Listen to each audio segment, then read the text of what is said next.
Are there any questions on the homework or anything?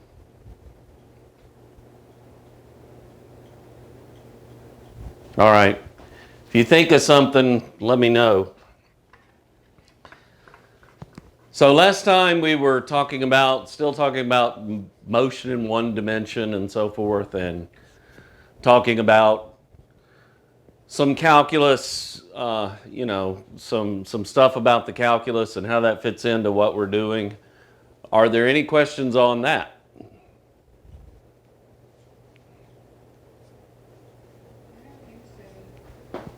Okay.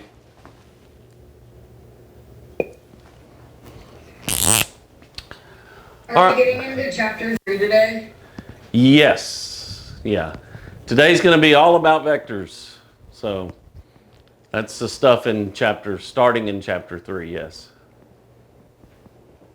Is that what we're going to need to do for the lab? Yes. Yep. That's what we're going to do today. All right. So what is a vector? Well, let's start out talking about a scalar. Fancy names, but a scalar is a number. It's your height, it's your weight, it's the length of something. It's just a pure number, may have units, but it has no direction. It's just a magnitude. That's a scalar. Everybody's familiar with scalar. It's a fancy way of just saying a number, all right, a magnitude for something. 20 pounds, 3 meters, 25 seconds, okay? So that's a scalar. A vector has an extra tag along with it. A vector is a scalar magnitude and a direction, like 40 meters per second east, 12 meters up. Okay, so it's a magnitude and a direction.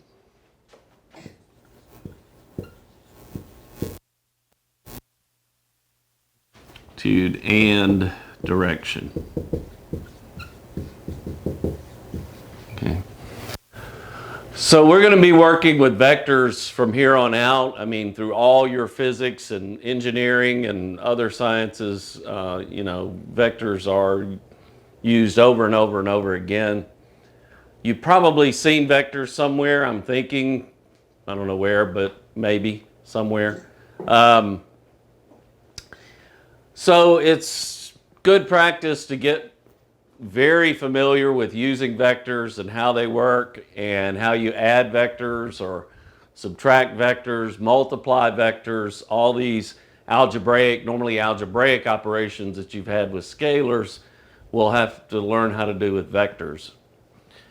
So typically a vector, if you represent it graphically, it's just a line with a little arrowhead. So the length of that arrow represents the magnitude, whatever you're talking about. The direction is pointed, with that arrowhead, okay? So when I write a vector, it's going to be, if I call this vector A, I'm going to put a little symbol like that over the top of the variable. So that would be the vector A. If I write this, that's the magnitude of the vector A. We may have, oftentimes we're just interested in the magnitude of the vector. We may not care about the direction. So if I write down, if I write down an A without the little arrow, that's a scalar. If I write A with the little arrow, or the little hat, that's a vector.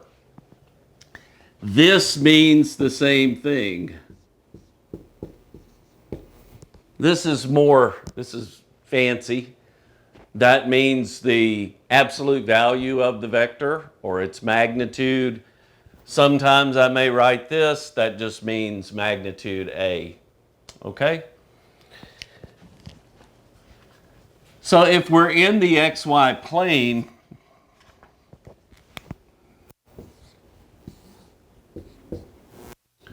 X and Y, and I'll make a simple example.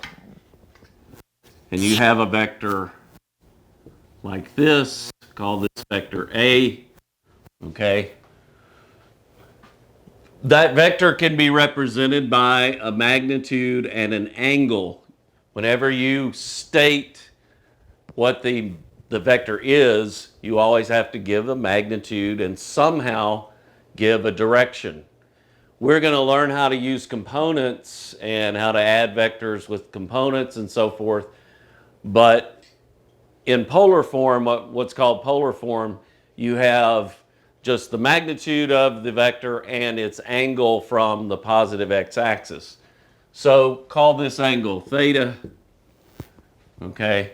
Let's say the vector has magnitude A, then A would be equal to A at theta. This would be 10 at 45 degrees. This would be 27 at 22 degrees, okay? So if I put some numbers in, say this has length 15 and theta is equal to, that's about 30 degrees, then A vector is equal to 15 at 30 degrees. That's what I'm saying, okay? There's a magnitude and this tells me it's 30 degrees from the positive x-axis, okay? Lots of different ways to represent vectors. I mean, sometimes in the problems that we do, I'll just, you'll say, okay, it's 25 meters per second east, or it's 30 meters per second, 15 degrees south of west. And that's fine, okay? Or it's 25 meters per second at 15 degrees below the horizontal. You have to state the magnitude and the direction. Be careful, because when I ask you for something on a test, or if you're in the homework, something that should be a vector, I expect you to give a magnitude and directions. Like if I ask you for velocity, that's a vector. You should write down a magnitude and a direction. If I ask you for speed, it's not a vector, that's a scalar.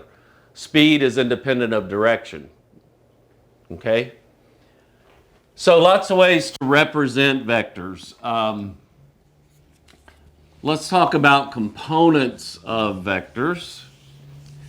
And I'm going to show you the system that I use, that most everybody in the sciences uses.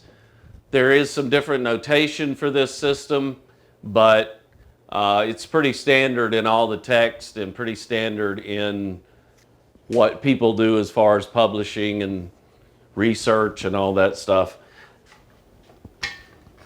So let's say I'm here, here's the XY plane again, and some vector, A. All right? This vector can be broken into components. You have a component of the vector along the x-axis, a component of the vector along the y-axis. A component is a projection of the vector onto the x-axis as if you were projecting a light that was completely vertical down and you looked at its shadow along the x-axis. That's the component of the vector along the x-axis. Likewise, if you had a light that was shining this way and projecting onto the y-axis, you would get a magnitude along the y, or a shadow along y. That's the magnitude of the y component. So we'll break it into, and you can have multi-components. When we get into Physics 2, we'll have three-dimensional problems. So we'll not only have the x-axis, the y-axis, but we'll have the z-axis. Everything, pretty much everything that we're going to do in Physics 1 will be in 2 dimensions. We might do a tiny bit in 3 dimensions, but not much. But it works the same way, okay, as what I'm about to show you. So let's say you have this angle theta, all right? So in polar, so-called polar form, this is some magnitude at an angle theta, just like I wrote down a minute ago. There, I'll draw these components. There's a component of A along the x-axis, and I'm going to draw the component because I think it makes more sense. That would be the component of A along the y-axis. All right, it could be over here like I was talking about this shadow, but these components form a right triangle. This we call A sub y. This is A sub x. Okay? So A sub x is the magnitude of the vector along the x-axis. A sub y is the magnitude of the vector along the y-axis. Okay? You know from trig that this magnitude, AX, is equal to A, that's the length of this vector, times the cosine of theta. That's this adjacent side to the angle formed by A and AX, or the triangle formed by AX, AY, and A. Okay? AY is equal to A, meaning the magnitude of the vector A, sine theta. Okay? These components never mingle. All right? All the AXs, and if we're going to see how to add vectors, subtract vectors, and so forth, the AXs always stay together, or the X components always stay together, and the Y components stay together. Okay? The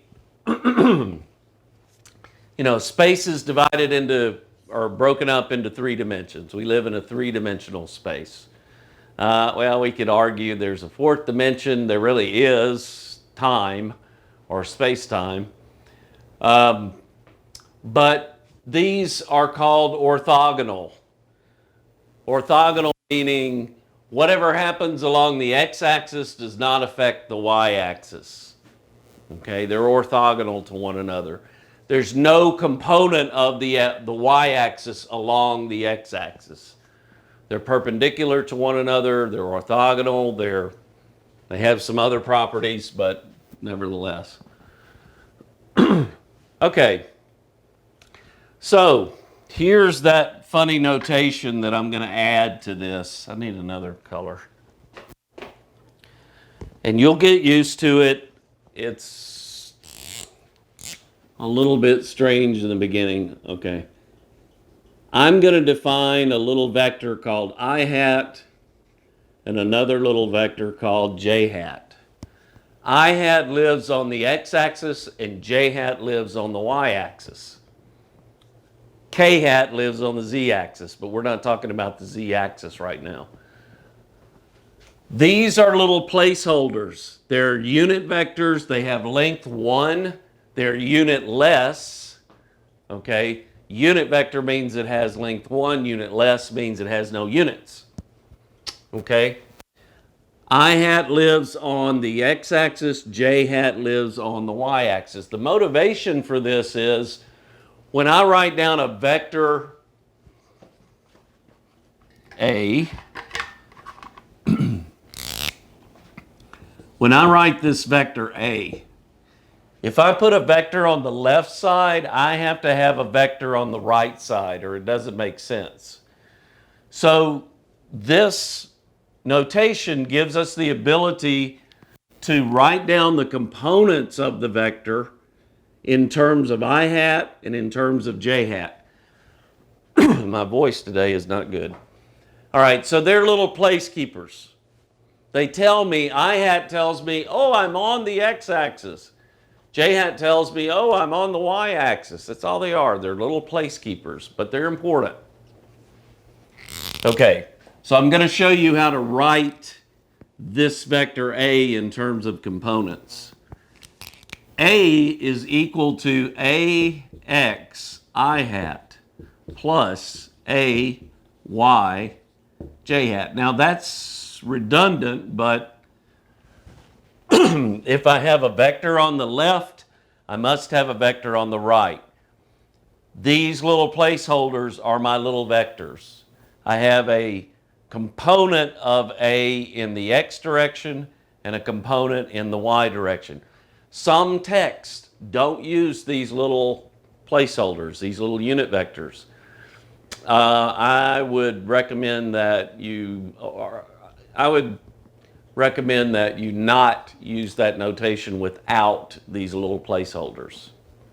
I don't know, it's not a good way to say it, but nevertheless, A is equal to AX, which corresponds to A cosine theta, and AY, which is A sine theta. I can rewrite this in terms of this. A is equal to A cosine theta I-hat plus A sine theta J-hat. This tells me, hey, that's my X component, it's in front of I-hat. That's my Y component, it's in front of J-hat. Okay? Let's do an example. Let's see. Any questions on this? You're breaking the vector up into components along the x-axis and the y-axis. Okay. One word about this as well.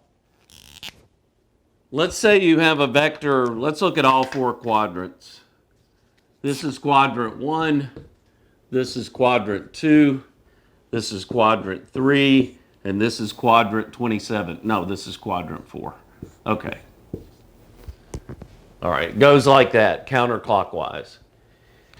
If you have a vector in the second quadrant, you should have a negative x component and a positive y component. AX is positive, AX is negative, AY is positive. Do you see what I mean? If that vector lives in the second quadrant, you have a negative x component and a positive y component. If the vector lives in the third quadrant, both the x component and the y component are negative. AX is negative, AY is negative. Okay? Quadrant 1, simple. You have plus, plus. I mean, that's positive, positive. Okay? In the fourth quadrant, positive x, negative y. So down here in the fourth quadrant, you have AX would be positive, AY. This is just some vector in general. May not be A, it's any old vector you please. Okay? All right. This will give you that. This will give you the proper negatives and positives if you measure all of the angles from the positive x-axis. This is 0 to 90. This is 90 to 180, 180 to 270, 270 to 360. Okay? You take the sine of some angle that is between 180 degrees and 270 degrees, so you take the cosine or sine, you're going to get a negative number. Okay? This will take care of that. I'm just saying, just be aware that these vectors that are in different quadrants, You're going to have to keep up with those signs of the components.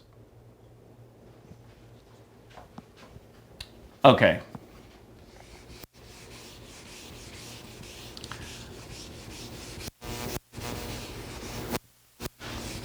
So I'll do a simple little thing.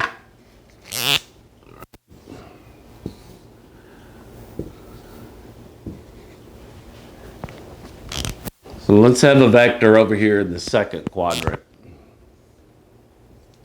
Magnitude 10, this angle is 135 degrees. Okay? So I'm going to call that vector A, B, it doesn't matter. Okay?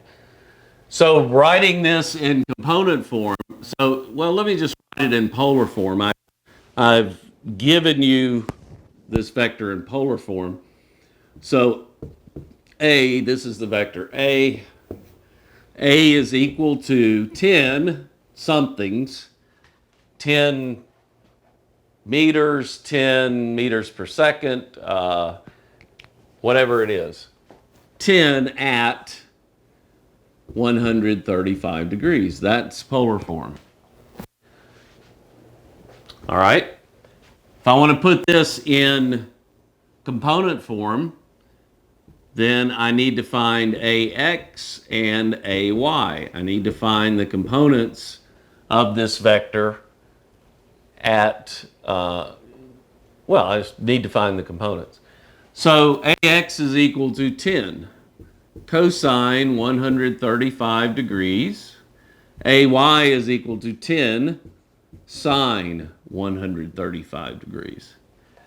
If what I said was true, this cosine of 135 better be negative. Your calculator better give you a negative answer, okay? So AX is equal to 10 cosine 135. Well, cosine of 135 is negative square root of 2 over 2. So I think this would be 5 square roots of 2.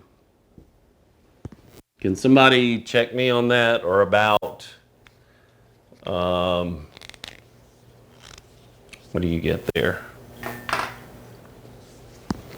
And a negative. AY is equal to 5 square roots of 2. Can somebody give me the decimal equivalent of these?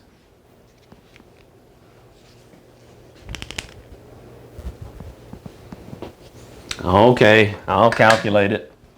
First one is negative 7.07. Yep.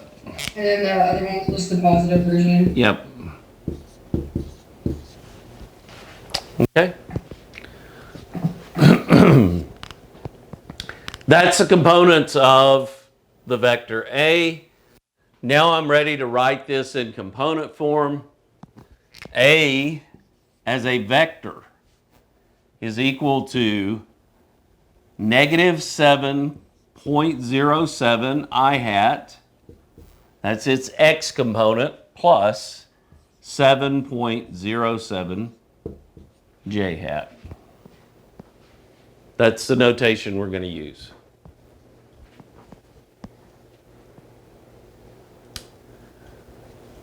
Are there any questions on that simple example? May not be. Go ahead. Questions? Comments? Okay. Let's talk about the algebra of vectors. One can negate a vector. So given some vector A, if you make it negative A, that gives you the same vector just in the opposite direction. That's darn simple, okay? Doesn't change the magnitude, it changes the direction. That's exactly what we've been doing with 1D motion. If you negate it, if you have a negative, it's going that way. If you have a positive, it's going that way. Well, this is the way I've drawn this, but nevertheless, should have the same magnitude. That's pretty close. Okay. You can add two vectors. Let's take vector A plus vector B. Okay. Graphically, let me just write down, draw some vectors, and I'll do the best I can. Here's vector A, and here is vector B. Okay. If you want to find A plus B, you take the tail of vector B and place it at the head of vector A. So here's, let me redraw A, and here's B. I just shifted it to the right. And then the resultant of A plus B, you just connect the tail of vector A to the head of vector B. This is A plus B. Okay? Well, I'll call it R. Now I'll just leave it as A plus B. Right, so you can add vectors. That's the graphical way to do it. In component form, for adding vectors,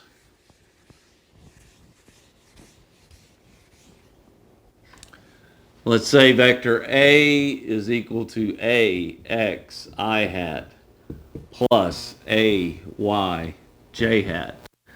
Vector B is equal to B x I hat plus B y j hat. To add vectors in component form, you simply add the components. A plus B is equal to AX plus BX I hat plus AY plus BY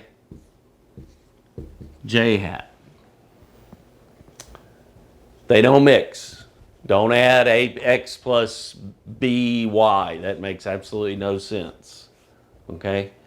Also, don't do this. If A is equal to A at, it's a weird at. It's even weirder. At theta A, and B is equal to B at theta B, you cannot just add these magnitudes and angles. That makes absolutely no sense. Okay? It just won't work. I can show you all the reasons it doesn't work. I can prove it, but not now. Okay. So this does A plus B does not equal A plus B at theta A plus theta B. All right. Students try this all the time. You get in a hurry and I'll just add the magnitudes and add the angles. Okay. All right.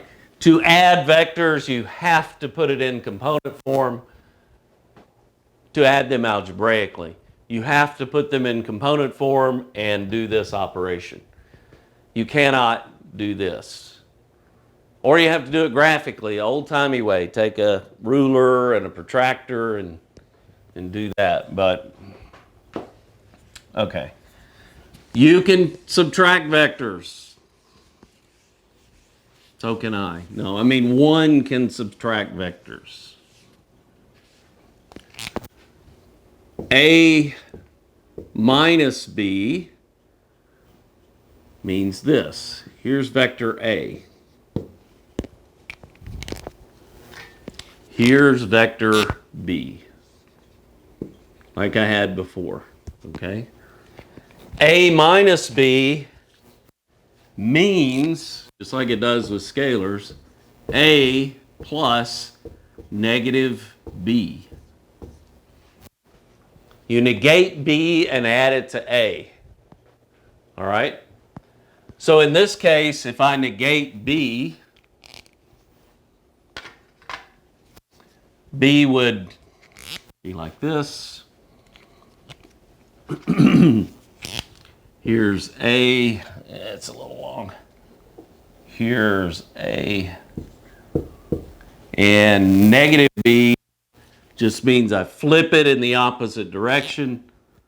So this would be negative B.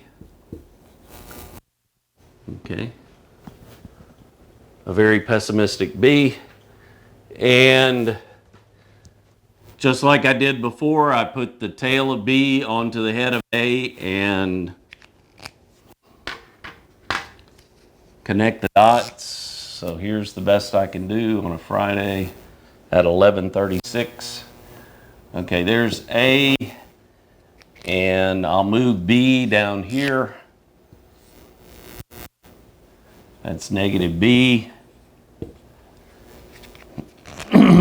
So this would be A minus B. Okay? That would be A plus negative B.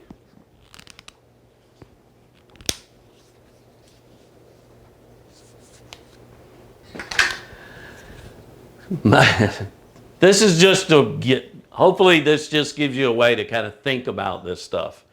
In component form, analytically, if you have vector A is equal to AX I hat plus AY J hat. B is equal to BX I hat plus BY J hat. Then A minus B is exactly what you would expect. You subtract the components. AX minus BX I hat plus AY minus BY J hat. Okay? You simply subtract these components.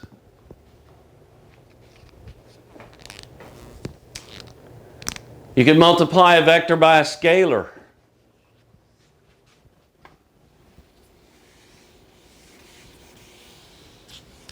The only thing that happens when you multiply a vector by a scalar is you do not change the direction of the vector. Here's vector A.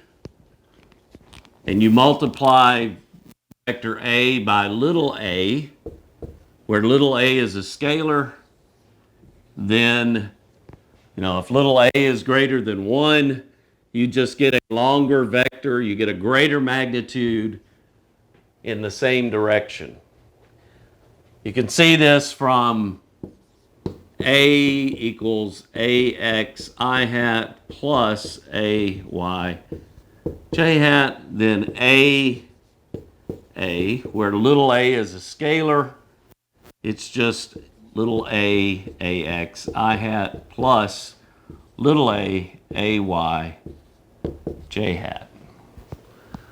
Nothing strange, just exactly what you would expect. You just multiply each component by that scalar. That lengthens the vector. Okay, it multiplies the magnitude of the vector by the scalar A. Okay? Can one multiply vectors? Go forth and multiply. Can they be multiplied? Absolutely. We're not going to do that today because we won't need it right now. I'm going to hold off on multiplying vectors. We will do that when we get to work, meaning the physics definition of work and energy, and we'll look at how one multiplies vectors. In physics 3, well, there's two ways you could multiply vectors. Not physics 3. In physics 2, we'll learn even another way to multiply. Well, we'll do it maybe toward the end of the term in here. But it's a so-called scalar product and the vector product. We don't need them right now, so I'm not going to bother you with that. Okay, so we can do all these wonderful things. We can add vectors, subtract vectors, multiply vectors by scalars. We can negate vectors, meaning turn them in the opposite direction, okay? Finding components. So let's do an example of adding vectors, and I've got something made up here somewhere that I did, if I am capable of finding it. Okay, that's not it.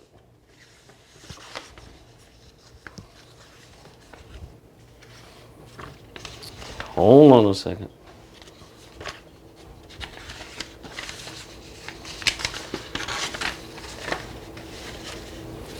Where is it? I just had it like 5 minutes ago. No, not 5 minutes.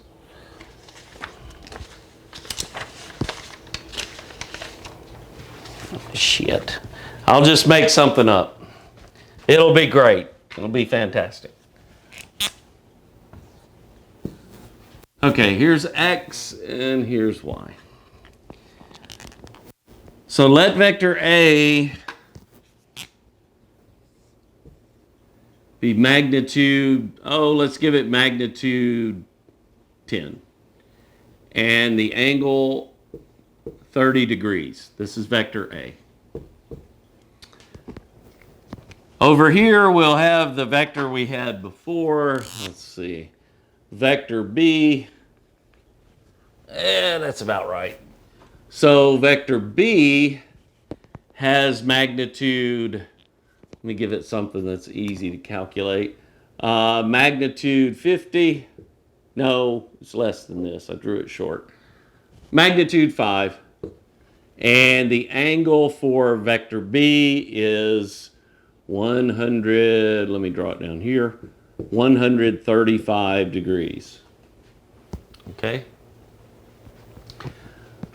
So what I'm just going to add these two vectors. I'm going to go through how you add the vectors and then how you will report the vector, the resultant of these two vectors, of adding these two vectors. So the first thing that we have to do is if we want to add them analytically, what we're calling analytically, meaning break them into components and add the components, okay? Then we have to find the components. So for vector A, X, that's the component of A in the X direction. That's going to be 10 degrees, okay? That's AX. AY is equal to 10 sine 30 degrees, okay? So this is equal to 5 square roots of 3, I think. And this is equal to 5.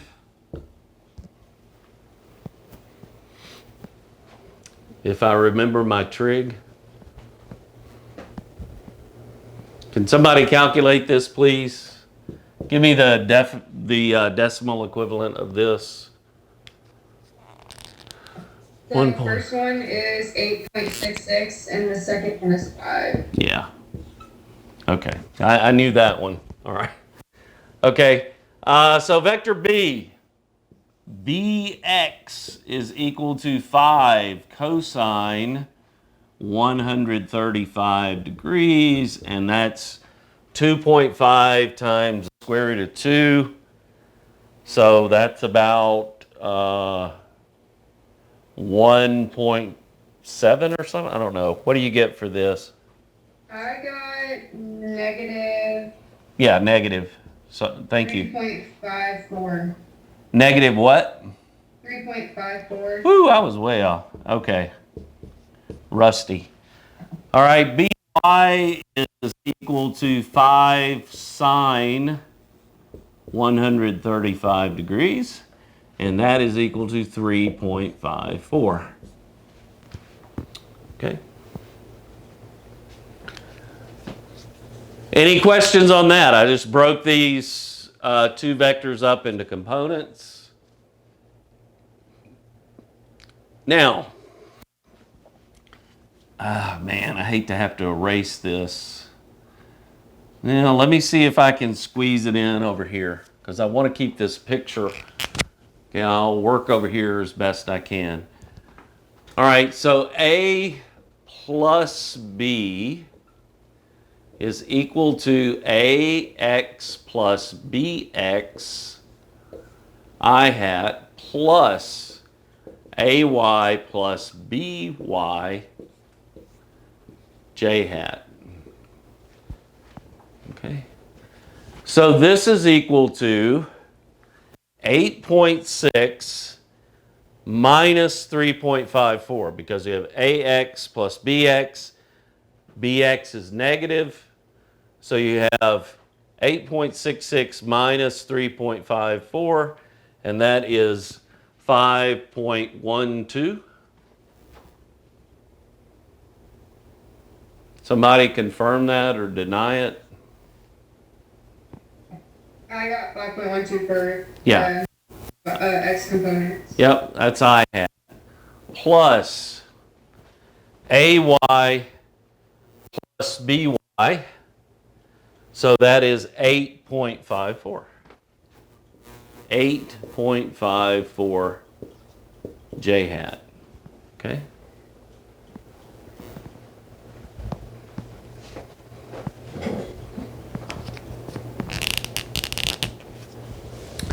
Are there questions on what I did there? I added the two vectors by adding their components. This is the result in component form. A plus B is equal to 5.12 I hat plus 8.54 J hat. Okay. That's it. Where does that vector live quadrant-wise? Where is it? We got four choices. Vectors added together? Oh, I'm asking you, where is that vector in the plane? Is it in quadrant? First quadrant, because Yeah. Yeah, you got two positive components. It's in the first quadrant. And I'm going to attempt to draw it, which might, let's see. So it's got 8.54 J hat. And so it's up here somewhere, 8.54 vector AX. So it's up about, I don't know, it's over here somewhere. Okay. That's A plus. It's probably a little longer than that, but anyway, it's over there somewhere. Its Y component is greater than its X component, that's for sure. Okay. All right, so this is the vector in component form, but most of the time when you report the vector, you want to know the magnitude and the direction from the x-axis. So let's see how to report the vector that way. So I want to take A plus B, I'm going to call that R, and put it back in polar form. Okay? So I'm going to go ahead and erase this and just draw this vector R.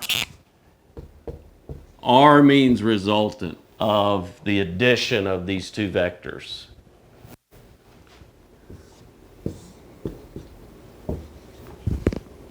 Here's the vector R.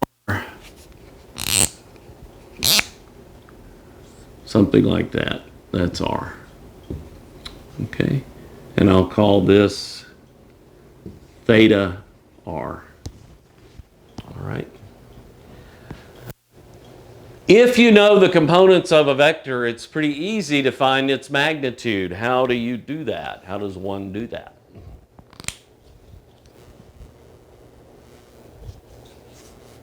Any ideas? So you're asking to put it back in polar form, so we need to find. So could you label the axes based off of where they are? So could you call the bottom 5.12 I hat?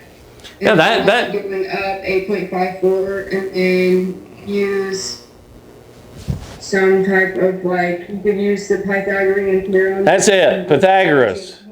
Yes, we got to conjure up the old Greek philosopher, okay? Because for any vector in component form, here's some arbitrary vector. Let me call this vector C, not to. Okay. There's a vector C. Here's Cx, and here is Cy. Okay? To find this magnitude, we know from Pythagoras this makes a right angle. Ooh, that's horrible. This makes a right angle. So the magnitude of C, that means magnitude, is Cx squared plus Cy squared, and all of that underneath the radical. Sum of the squares, take the square root. That's the magnitude. This angle, call it theta sub C. That angle C is theta. C is equal to the inverse tangent of, and I'm going to leave it like this, Cy over Cx, right? Because tangent of theta C is Cy over Cx. Opposite over adjacent is tangent. Okay, we'll talk about this in a second. Back to our vector R, based on R being A plus B.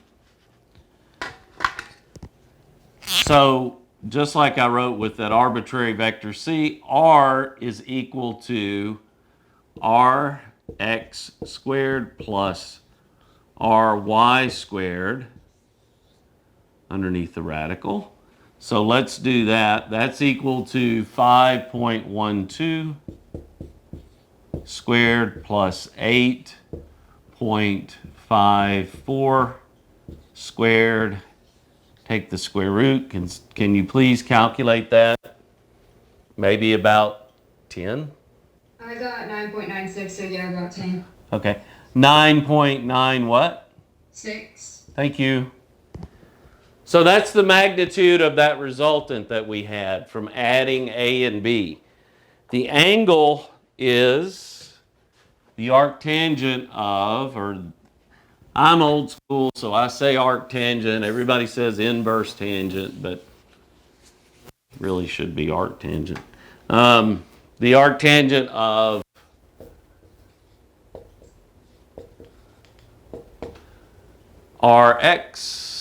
Ry over Rx. And that is equal to arctangent of 8.54 divided by 5.12. And what do you get for that? Maybe about 60 degrees or so? I don't know. 59.1. 59.1 degrees. Okay. This is the procedure. You're going to add vectors, subtract vectors, negate vectors, move them around in component form, and then when you express the result, you give your answer.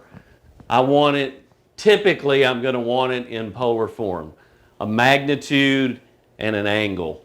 So this vector R in polar form is equal to 9.96 at 59.1 degrees.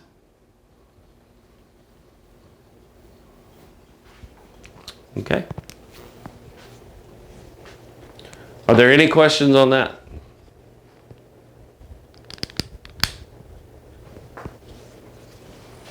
All right, let's So, go ahead. No? Okay, let's talk about some calculator issues that you can come up against with this inverse tangent.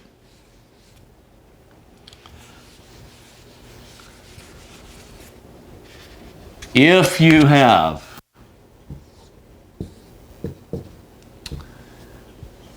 so we said that theta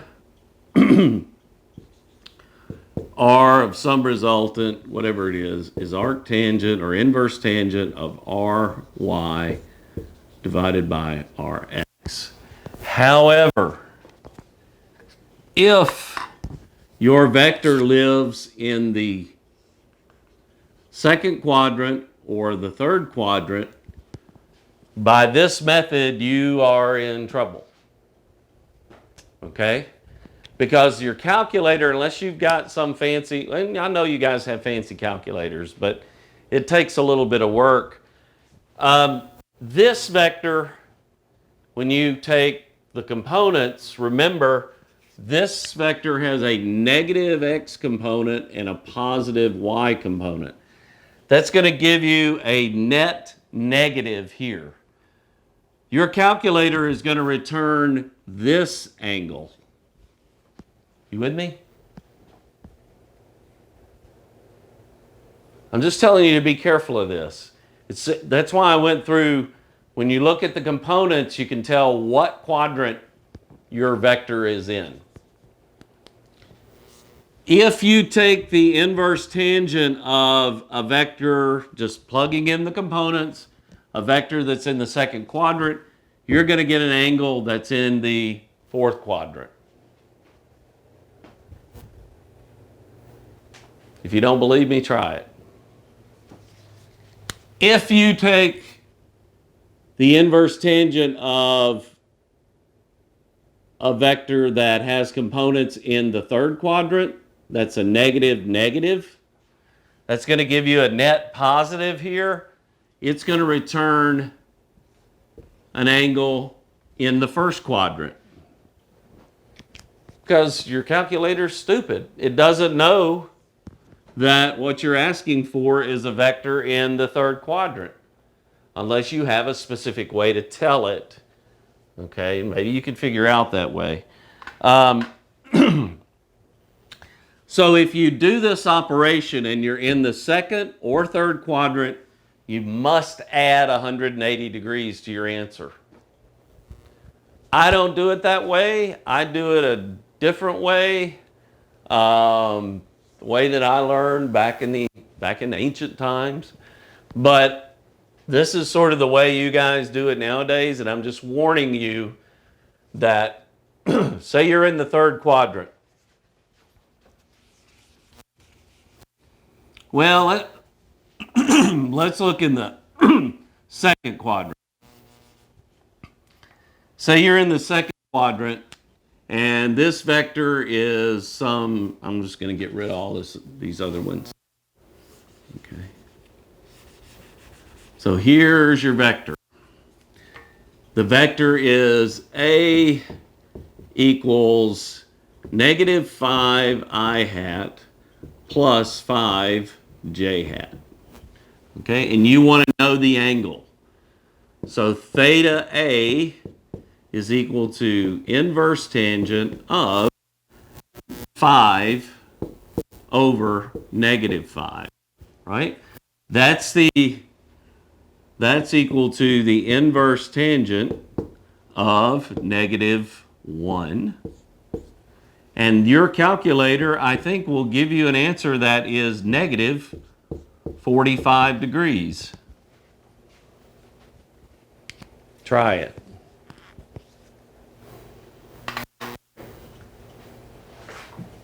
it does. Ah! Yeah. So there's a problem. Let's see what mine does.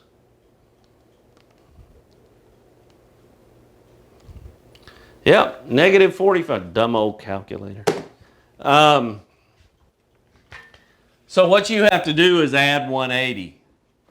Because you're actually, this is the vector it's returning. You add 180 and you're in good shape. So you add 180 to this, and you get theta A is equal to 180 degrees plus, I'm sorry, you add 180 to this, so it's 180 degrees, that's equal to 135 degrees. Okay?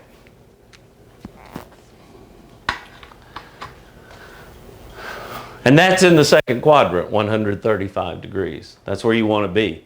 The way I learned to do it is, if I know my components are in the second quadrant, I'm going to draw this little picture, and I'm going to take the inverse tangent of 1. I'm going to take this acute angle right here. And I'll know that's 45, and that's 180 minus 45. Okay. So if your resultant resides in the second or third quadrant, you must add 180.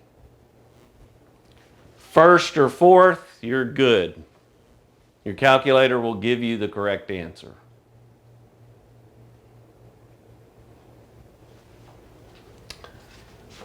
Okay. Any questions on all of that stuff about vectors? And I'm sure I left something out, but we'll get to it. Okay. So let's talk about something that we're going to use.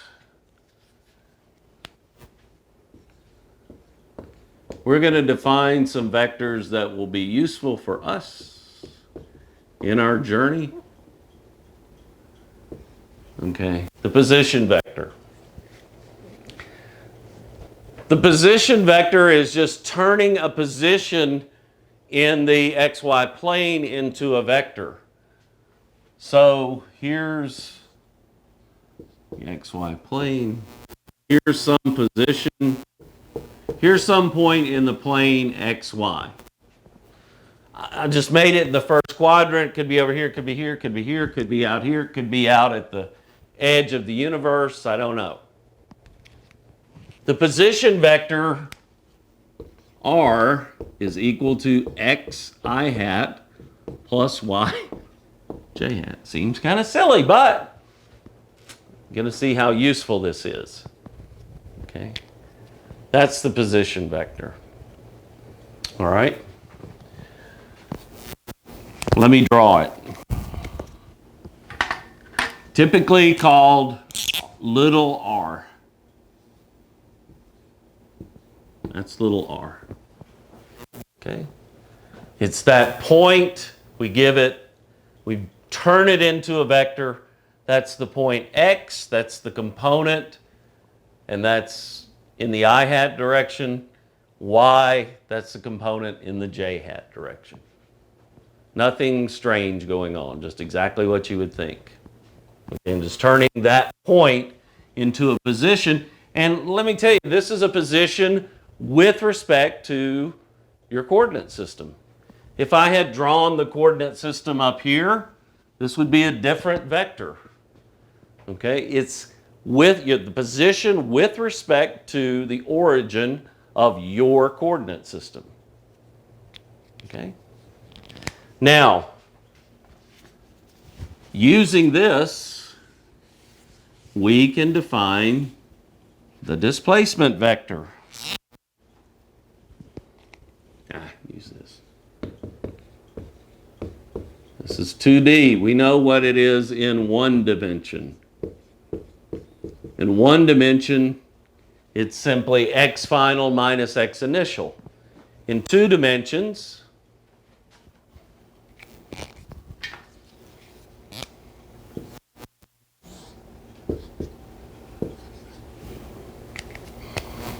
here's xy.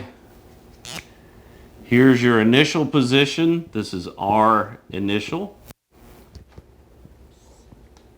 I'm running into that. Here's r final based on this. So this would be x initial, y initial. That's that point right there. This is x. Okay. This is x final, y final. Yeah, that's this point. The displacement vector is delta r. Delta r is equal to r final minus r initial. R is now playing the role of x. We're no longer in one dimension, we're in two dimensions. This is the final position, this is the initial position. Okay, you look at the difference. So this is equal to, in component form, this is equal to x final minus x initial I hat plus y final minus y initial j hat. Okay? And that vector goes from r initial to r final. It's r final minus r initial, so it is like this. That's delta r. Goes from the initial point to the final point. You calculate delta r this way. You look at the difference in the x positions, the difference in the y positions, and that gives you the displacement as a vector. Okay. What do you do if you want to know the magnitude of your displacement? Sum of the squares, take the square root. If you want to know the direction with respect to the x-axis or whatever axis, well, it would be, I mean, what would make sense is the direction with respect to this coordinate system that I've drawn. Do the same thing. You take the inverse tangent of this over this. Okay? That's the displacement vector. Knowing this displacement vector in two dimensions, we can now develop all those things that we had in one dimension, like velocity. So displacement, which is delta r, that's just equal to r final minus r initial. Final position minus initial position. And v is equal to, this is the average, is equal to delta r. Is he frozen for you guys too? What? I froze. I'm frozen? Yeah. Still frozen? Why does this thing freeze? Okay. What about now? We can see it now. Are you not in frame? No. How about now? Yeah, I see now. Right. Okay. All right, V average, the average velocity, just like we had before, now R is playing the role of X, is delta R divided by delta T. It's the displacement in two dimensions divided by the time. And that displacement in two dimensions truly is, or the velocity truly is a vector. It's going to have a direction and a magnitude, okay? That velocity is going to be in the direction of your displacement. So writing this out, this is equal to R final minus R initial divided by delta T. Okay. Huh? What's that? Hello? Can you hear me?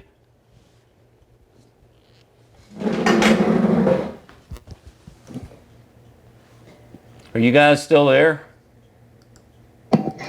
Yeah, I don't know what that was here. Oh, okay. Somebody said something, I thought, but. Okay.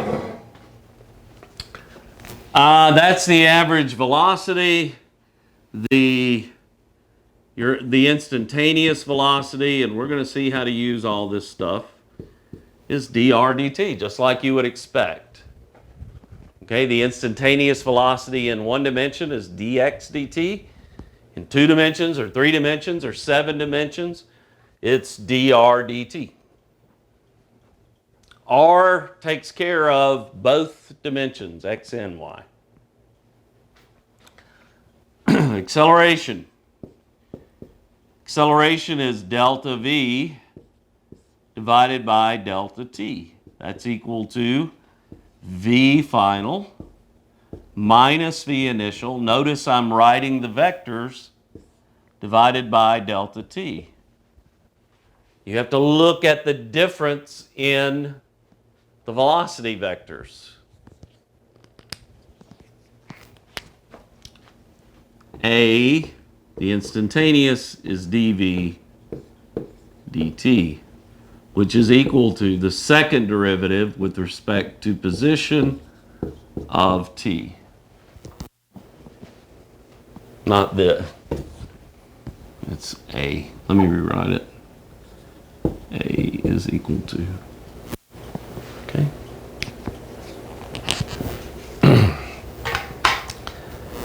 So what does this say about acceleration, which some of you may already know? Since velocity is a vector, it has a direction and a magnitude.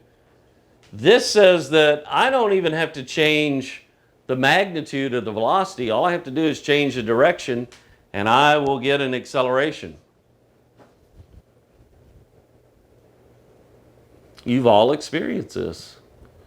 If you've gone around the corner in a car and you've kept that constant velocity magnitude, you feel an acceleration. That turning, you're changing the direction of the velocity vector. So not only for acceleration does it mean you can change the magnitude of the velocity, you can change the direction of the velocity, and that produces an acceleration, or that requires an acceleration to change the velocity direction. Okay? So it's important that when you're looking at the difference here in velocities for acceleration, you know, they're truly vectors now. Okay? Any questions on that?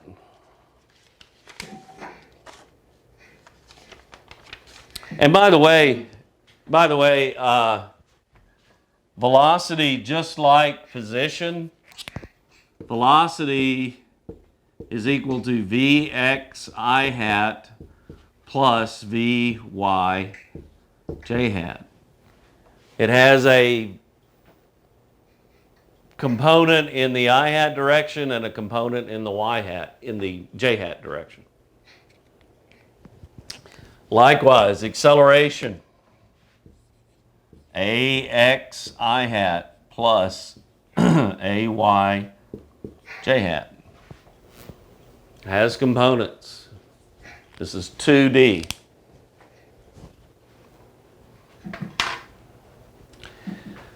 On Monday, so this weekend you need to, for those of you in the lab, you need to do the little lab thing that I sent you. Shouldn't take you very long. And for those of you that are just in the class, well, all of you, you know. Anyway, for the weekend, do the homework in chapter 2. I'll go ahead and I'll put some homework up for chapter 3. This is sort of the start of chapter 3, and on Monday, we'll do some examples of objects moving in 2 dimensions, changing position in 2 dimensions, changing velocity in 2 dimensions, producing accelerations in 2 dimensions, velocities in 2 dimensions. Okay? Any questions on that?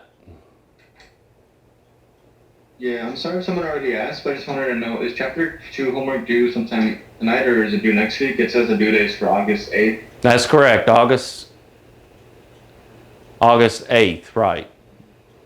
Yep. Okay. I thought it was the 7th. Wait a second. Is Friday? It's the 7th. Yeah, it should be due August 7th at 11:59 p.m. Central Daylight. Yeah, mine set for Eastern time, that's why. Yeah. I put 11 p.m., 11:59 p.m. Central Daylight Time. So, yeah. That's when it's due. That's it. That's the cutoff. All right. Any other questions? Do we have our first exam next week? Yes. Then we'll have an exam every week after that. And the final on the, we'll have an exam on one day and a final exam on the next day of the last week. That's what you signed up for. Oh, me. It'll be okay. You know, I've said it before, you know, it's just, you just don't have a lot of time to absorb this stuff, so you have to work really hard doing the problems and trying to figure out, you know, kind of what's going on with the physics. I think that's more important, but okay.